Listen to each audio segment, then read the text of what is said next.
ইন্না লিল্লাহি ওয়া ইন্না ইলাইহি ৰাজিউন। ৰমজান মাহতে আমাৰ মুছলমান সকলৰ বাবে এটা বেয়া খবৰ, আৰু আপোনালোকে ভিডিঅ'টো শ্বেয়াৰ কৰি সবকে জনাই দিব। মৌলানা বদৰুদ্দিন আজমল হুজুৰ মক্কাৰ পৰা আহিছে পীৰে কামিল গোলাম ৰাব্বানী সাহাব হুজুৰক চাবলৈ।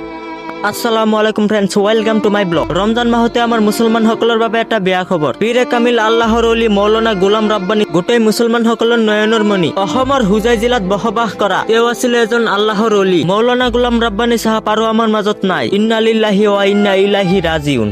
আৰু আমি জানিব পৰা মতে তেওঁৰ বয়স হৈছিল 110 বছৰ। 110 বছৰ বয়সত সুস্থ জীৱন বাস কৰাৰ পাছত যোৱা 10 মাৰ্চত মংগলবাৰে তেওঁৰ মৃত্যু হয়।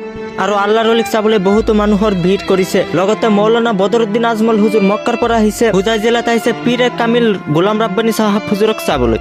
আৰু আপোনালোকে ভিডিঅ'টো শ্বেয়াৰ কৰি সবকে জনাই দিব। পীৰে কামিল আল্লাহৰ অলি মৌলানা গোলাম ৰাব্বানী সাহাব হুজুৰৰ কাৰণে দোৱা কৰিবলৈ।